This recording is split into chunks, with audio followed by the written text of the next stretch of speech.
A tradicional pergunta, sempre que vem aqui um extraordinário atleta como o Joaquim, e eu quero saber qual é o time do coração dele, e invariavelmente dá Flamengo ou Corinthians. Verdade que o São Paulo também tem se feito representar com uma certa frequência, mas Flamengo e Corinthians predominam. O Joaquim é herdeiro do rei, o Joaquim é santista, e ele disse para mim, quer dizer, eu sou do Pelé. Nem acompanho muito, porque o Pelé parou. Não é isso? Isso. Mas é Santos, né, Joaquim? Na época de garoto, né, era o Pelé. O Pelé, eu acho que ele conquistou tanta gente, trouxe tanto torcedor para o Santos, mas depois que ele foi embora, aposentou, ele teve um período nos Estados Unidos, eu continuei acompanhando, porque é o que a garotada faz no Brasil, né, principalmente naquela época, mas não tenho acompanhado, não sei como o Santos anda. Por falar em Estados Unidos, você mora nos Estados Unidos, você me dizia, há 27 anos. Fez 27 anos esse ano. Seus dois meninos nasceram lá, Joaquim? Nasceram lá. Tá. Como é que eles chamam?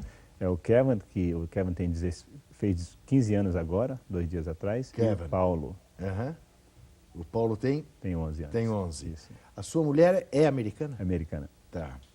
Quer dizer, tua vida está instalada em que cidade? San Diego. San Diego. Sul da Califórnia. E você trabalha lá com atletismo? Eu trabalho com atletismo, eu tenho um pequeno negócio de treinamento personalizado e dirijo meia hora de San Diego, a cidade de Chula Vista, né, onde fica o Centro Olímpico de Treinamento Americano. Tá. E nesse centro eu trabalho com atletas convencionais, tenho 3 atletas meia distância, 800, 1500, e paraolímpicos, atletas com deficiência Opa, que física. legal. Isso é um trabalho brilhante, né, Joaquim? Isso é um trabalho extraordinário. Isso é um trabalho extraordinário. Eu tenho acompanhado por circunstâncias de perto algumas atividades nessa área. Tenho ficado apaixonado. Que resultados brilhantes. E você não tem que trabalhar muito tempo para adquirir resultados. Isso. Teve situações lá que eu participei de uma clínica para os militares, né, vindo de guerra com ferimentos, com deficiência física. Teve um americano que chegou sem as 2 pernas, com muletas, né? E ele não conseguia, nos primeiros dias ele não conseguia fazer nada. 2 dias depois ele conseguiu fazer todos os exercícios. Tá. Eu fui um treinador realizado ali. Tá, claro. Para você pegar uma pessoa que não consegue andar e aquela pessoa tá sem desfazer inclusive da tua medalha de ouro. Não tem o que se compare, né, Joaquim? Principalmente que ele levou um tombo, né, porque ele não conseguia, estava aprendendo a caminhar novamente, e ele levantou, no final todo mundo aplaudiu ele. Que legal. Foi uma coisa super emocionante. Joaquim, a mitologia consagrou o calcanhar de Aquiles. Não tivesse sido o Aquiles consagrado pela mitologia, nós poderíamos ter criado o calcanhar do Joaquim ou o calcanhar do Cruz. O calcanhar te atormentou a vida, né, Joaquim? Realmente, eu fiz 6 operações de tendões, 3 em cada tendão, mas eu não sei se atrapalhou muito, né, porque eu tive uma carreira completa, né, fiz parte do processo. Eu era um atleta que muito intensivo, que gostava de sentir o treino, né. Eu acho que talvez se não fosse o tendão seria um outro problema, mas que atrapalhou. Aí, hoje, à luz de tudo que você conhece, inclusive cientificamente, Joaquim, tem alguma questão de postura que poderia ter evitado ser o tendão? Ou não? Tem. Primeiro que eu nasci com minha perna direita, Um pouco mais comprida que a esquerda. 2 centímetros menor. Seria um tanto assim. Ok. E na época, quando morava aqui no Brasil, nós não tínhamos o tênis, né? Eu não tinha. Claro. E eu jogava basquetebol. Então todo o impacto ali, com conguinha. Primeiro na perna. Primeiro que eu joguei. Tem um lado positivo e um lado negativo, né? Que quando eu era garoto, eu joguei bola descalço, porque eu não tinha tênis. Então o meu corpo houve uma adaptação. A minha perna esquerda deu uma entradinha para dentro para compensar a diferença. E o fato de eu correr descalço, chutar bola, fortaleceu a musculatura dos pés, né? Da panturrilha, por exemplo. Mas o basquetebol, quando eu comecei a praticar o basquetebol, não ajudou por causa da bandeja, dos saltos. Sim. E quando eu comecei a praticar o atletismo, talvez a minha mecânica, né, não ajudou muito. Eu corria muito inclinado para frente, mas muito mesmo. E era um atleta alto, com passadas longas. Então, quando você está correndo, você coloca 3 vezes o seu peso em cima da sua perna. Então, mais o tênis, que era um tênis bem precário mesmo, que era o Conga Sim. não é querendo... Não, sim, sem dúvida. Mas Conga é para andar, para passear, não era para praticar não esporte, era claro. um tênis adequado para corrida, né? Inclusive, o Conga durava exatamente 3 semanas. E isso, com o tempo, a repetição, causou uma lesão, causou uma espora. Eu desenvolvi uma espora óssea no meu talo navicular. E foi quando chegou a um ponto que eu tive que ser operado. Minha primeira operação foi no pé direito, no talo navicular. Eles abriram para remover uma espora óssea e um fluido subluvial que estava formado ali.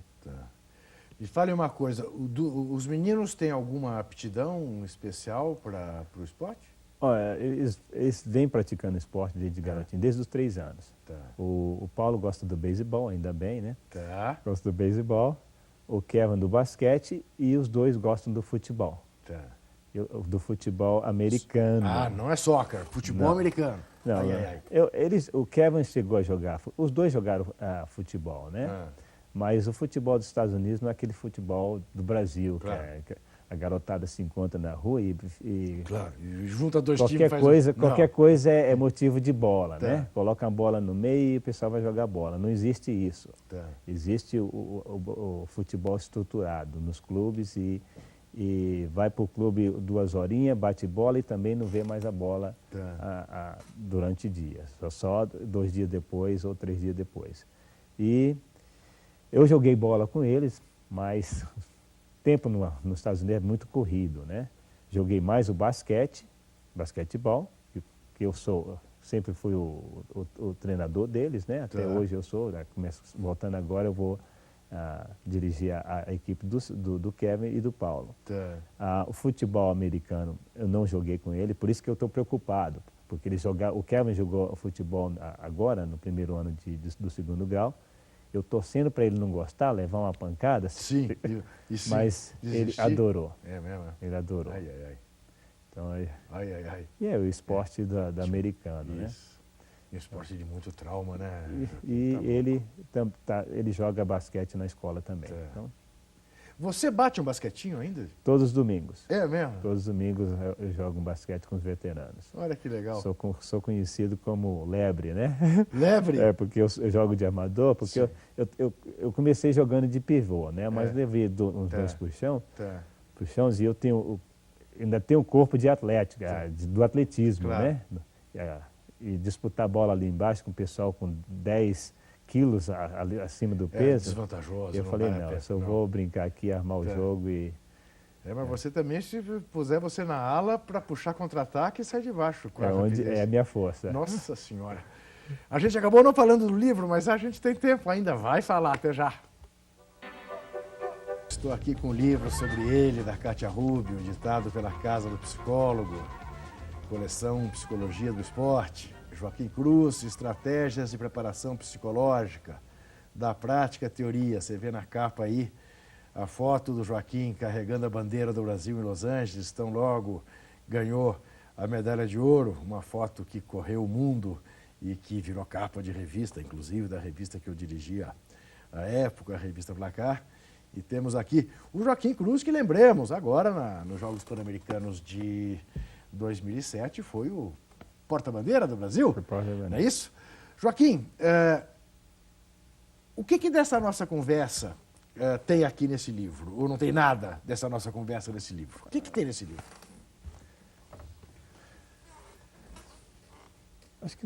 Acho que tudo, né? É minha história. E tem alguns detalhes, porque eu contribuí no livro com alguns detalhes, algumas experiências vividas, né? Teve um momento, que é em 1980, que eu já estava no atletismo, né? Que eu assistia à Olimpíada de Moscou, algumas imagens na televisão, né? Porque não mostrava, não tinha nada ao vivo ainda. E mostraram a imagem do Agberto competindo, ficando em 4º lugar. Chamou minha atenção porque o Agberto corria a minha prova, né? Eu corria a prova do Agberto, claro. A melhor forma de dizer. Uhum. E ele saiu da pista chorando, falou, afirmando que merecia uma medalha, que né, realmente o 4º lugar é uma colocação extraordinária, né? É extraordinária, mas dói, né? Dói, porque você fica fica na bem fronteira. próximo à medalha, né? E naquele dia à noite eu mantinha um diário, né, pessoal. Eu escrevi no meu diário que quando eu fosse na minha primeira Olimpíada, eu gostaria de ir para vencer a Olimpíada. Então, naquele momento eu estava plantando novamente uma semente, todos os resultados, tudo que a gente faz na vida começa com um sonho, com um pensamento, com a mente, né? Se você consegue ver, dar direção para a mente e tem a disposição de trabalhar e a vontade de realizar aquele sonho, cedo ou mais tarde você vai realizar esse sonho. Tá certo. E aí você contou essas coisas para a Kátia, e a Kátia foi desenvolvendo, e aí você a desafiou a fazer um livro? Não, na verdade, a entrevista era para ser de 30 minutos, né? Isso. Eu acho que a Kátia sabia que para tirar uma palavra minha ia ser muito fácil, né? E nessa época eu já tinha parado com o atletismo. Eu não conseguia correr mais com as pernas, né? Falar com as pernas, usar minhas pernas para falar. E eu acho que ela fez as perguntas certas no momento certo e me fez falar. E eu narrei detalhes que ela não conhecia, ou conhecia na parte teórica. Eu falei, mas já que você já leu alguma literatura sobre psicologia do esporte? Eu falei, li livros, inclusive, quando eu li, eu falei, não, mas é isso que eu fazia. Tá? E sem conhecer a literatura. Então, eu criei um método, por exemplo, para... Por exemplo, isso. Antes da competição, eu sempre procurei um lugar isolado. Me isolava, ficava sozinho e comigo mesmo, me concentrando, imaginando a competição. E eu gostava muito de música clássicas. Então, às vezes eu colocava o Walkman, né, e eu ouvia músicas clássicas. E ficava ali, não me permitia dormir, ficava ouvindo e visualizando o resultado da competição, a corrida. Sempre o início e o final. E o final eu sempre vencia. Uma outra coisa que eu visualizava, principalmente na cidade de Yudim, onde eu morei durante 7 anos, o jornal do dia seguinte. Então eu conseguia ver o que estava escrito de mim sobre a competição. Então, detalhes como esse que ajudava a me preparar psicologicamente para o desafio. O que você está dizendo, Joaquim, é o seguinte, quer dizer, um atleta do teu nível não pode cogitar da hipótese da derrota, ele só tem que pensar na vitória, é isso, mais ou menos? Na verdade, ele tem que se concentrar no que ele quer, não no que ele quer e não no que ele não quer que aconteça. Tá. Porque quando ele está se concentrando no positivo, no não positivo, no negativo. Tá. Quando ele está se concentrando no que ele quer, ele está simplesmente dando direção para a mente. Tá. E se o corpo está preparado, a mente vai fazer o corpo executar. Mas, Joaquim, concorda comigo que você tem do teu lado outros caras que têm o mesmo preparo e provavelmente fazem, até os de países mais desenvolvidos, fazem isso racionalmente, inclusive, né? Porque estudaram, que é assim que se faz. Como é que é ganhar dessa gente? Mas brasileirinho, candango, lá de Itaguatinga. Mas um brasileirinho que andando de Itaguatinga que passou por um processo... De treinamento.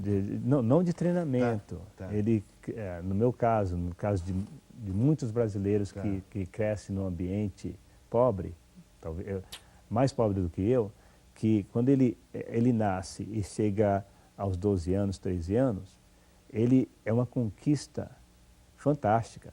Ele é um sobrevivente do processo. Tá. Então, ele, querendo ou não, é um treinamento psicológico, físico, social, sei lá. Coisa que americano, por exemplo, o inglês, não consegue ter. Você está dizendo, Joaquim, que corre na pista como se corresse atrás de um prato de comida? Para falar do Neném Prancha, tem que correr atrás da bola que nem se corresse atrás de um prato de comida, é isso? A vontade de querer vencer. A vontade de realizar um sonho que começou quando tinha 14 anos. Você acha que isso tem a ver com o desenvolvimento e com a quase hegemonia dos africanos? Tranquilo. Tranquilo? Tranquilo, porque o africano, ele sabe que... Primeiro que ele pratica o esporte naturalmente. O africano, ele corre 10 quilômetros, no caso do Haile Gebrselassie, ele corria 10 quilômetros para ir para a escola, voltava 10 quilômetros e às vezes ia treinar, depois disso. Então, era um rapaz que corria o dia todo. No meu caso, eu não corria, mas eu caminhava 1 quilômetro, 1 milha por dia, para ir no SESI, estudava, fazia educação física, voltava para casa, mais 1,5 km, voltava para o SESI para fazer educação física no período da tarde, voltava para casa, voltava para o SESI novamente para praticar o basquetebol. Então, nessas caminhadas, você está treinando também. Em vez de você entrar num carro e dirigir o carro. Agora, Joaquim, aí... Você ganhou o ouro em Los Angeles. Então aí, quer dizer, eu imagino, acabou a prova, você falou, aquilo que eu pensei nos jornais, e não é só no jornal da minha cidadezinha dessa vez, é no mundo inteiro, no Brasil, vai ser a primeira página e tal, não sei o quê, papapá. Ganhei. Ganhei como eu previ que ia fazer. Ganhei. Deixei todos para trás. 4 anos depois, você ganhou uma prata que era ouro até o fim. E que foi no fim, né, que você foi superado. Você foi capaz de curtir aquela prata ou aquela prata, na hora, você não gostou? Talvez hoje eu curto mais a medalha de prata do que a medalha de ouro. Explica por quê. Porque foi um Joaquim diferente. Isso. Eu fui para Los Angeles, garotão, 21 anos de idade, né? Focado totalmente. Eu não tinha o conhecimento do que uma Olimpíada representava para mim e para o mundo. Quando eu venci, eu vim aqui disputar uma competição de atletismo, que aquilo gerava, eu não tinha conhecimento nenhum, até porque, estando nos Estados Unidos, eu não lia, e no Brasil, eu estava nos Estados Unidos também, e no Brasil, o fato de estar lá, eu não tive aquele acesso da imprensa, aquela cobrança da população. Mas eu tive 4 anos para aprender sobre o que eu tinha feito em Los Angeles. Então, minha primeira experiência, quando eu voltei para Eugene, para a escola, começou a escola, eu fui numa festinha que, na hora que eu entrei, todo mundo olhou para a porta e ficou olhando. Parecia que eu tinha feito alguma coisa errada. Mas, então, quando eu vim para o Brasil depois, porque quando eu ganhei a Olimpíada, eu voltei para Eugene, depois fui para a Europa. Eu vim ao Brasil no ano seguinte, né? Foi uma coisa nova, uma responsabilidade maior. Então eu tive 4 anos para absorver tudo que aconteceu em Los Angeles. Mas a fichinha caiu realmente em Seul, quando nós chegamos no aeroporto. Nós vamos falar disso no próximo bloco. Até já. Infelizmente está acabando. Chegou no aeroporto de Seul. Cheguei no aeroporto, a gente estava caminhando em direção às bagagens, né? Aí eu vi um monte de coreano correndo na nossa direção.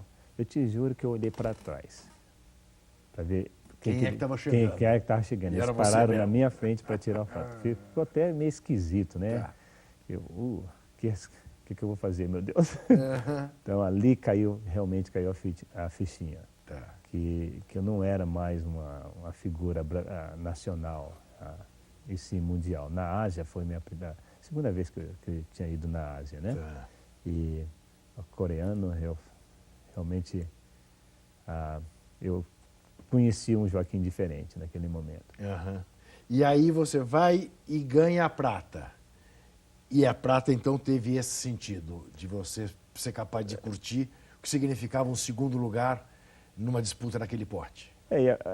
Eu tive uma operação antes da medalha de ouro, né? Mas houve uma sequência de treinamento um pouco melhor. De 84 para 88, houve várias interrupções. Sim. Fiz uma operação de joelho, uma de tendão, já estava tendo outros problemas de tendões. Então já tinha, 3 operações, na história de 3 operações. E em 87 eu fiquei anêmico, porque eu estava voltando de uma operação, tentei voltar rápido nas competições e me deu uma anemia, tive bronquite. Então teve uma história um pouco negativa, né? Então, e aquela medalha, o significado de medalha é isso, é o processo que você passa para chegar nela. Porque quando a gente está falando de medalha, você fala da história antes da medalha, né? Na realidade. Até porque eu coloco mais valor no processo de vencer essa medalha, porque é o processo que constrói a história, que deixa memórias, né? E para mim isso aí é mais importante. Joaquim, quando você está hoje tratando com atletas com deficiência, de alguma maneira, esses exemplos da sua vida, desde a infância pobre, de tudo que você superou, aquilo que você disse, sou um sobrevivente, chegar aos 12 anos já é motivo de festa mesmo, porque sobrevivi, né? Vinguei, né? Isso. Que é como se diz. Mas também todas as cirurgias que você teve que fazer e voltar e assim mesmo, né, ser competitivo e chegar a uma prata. Isso tudo, isso são histórias que você compartilha ou diante do que essa gente passa, ferido de guerra, mutilado de guerra, nem dá para contar essas coisas porque o que eles passaram é muito mais grave. Não, a sua história é sua história. Tá. Ela é dramática, mas você não pode comparar com a história do Travis Green, por exemplo, que é um rapaz que teve um acidente no Iraque, perdeu as 2 pernas, o coração dele parou 3 vezes, uma vez no Iraque, uma outra vez na Alemanha, e a última vez estavam preparando a morte dele em Nova York. Já tinham levado a família para dar o adeus para o rapaz. O coração dele parou novamente, eles conseguiram reviver ele e eu tive a oportunidade de conviver um período com esse rapaz no treinamento. No início, você olhava para ele, ele parecia estar distante, num outro mundo. Para tirar uma palavra dele era tão difícil como... Eu consegui me identificar com esse rapaz, porque você não conseguia tirar a palavra dele. Aí eu conheci essa história dele. Eu falei, é por isso que ele... Então, na minha opinião, eu acho que a tecnologia médica, a rapidez de você atender o paciente não permitiu que ele partisse desse mundo. Então, eu não vou comparar a minha história, que foi dramática, com uma história do Travis Green, por exemplo. Então, eles têm, cada história tem o seu drama, principalmente dos militares. Joaquim Cruz, eu vou lhe dizer uma coisa. Ser seu fã é fácil. Ser seu fã à distância é mais fácil ainda. Por tudo que você representa, por tudo que você é. Mas ter tido a oportunidade hoje da gente ter essa conversa, lembrando da conversa que a gente teve anos atrás, e poder encerrar o ano fazendo com você, a gente fez questão disso, você nem sabe, está sabendo agora, o último Juca Entrevista de 2008, para mim é motivo de profundo de profundo orgulho e de muito carinho. Muitíssimo obrigado por essa entrevista. Eu que agradeço a oportunidade. A gente se vê no ano que vem. Agora em janeiro você vai poder rever uma série de entrevistas feitas em 2008. Mas nada melhor do que terminar este 2008 com essa figura fabulosa, com esse mestre da vida, Joaquim Cruz. A gente se vê por aí. Boas festas para todos. Até 2009.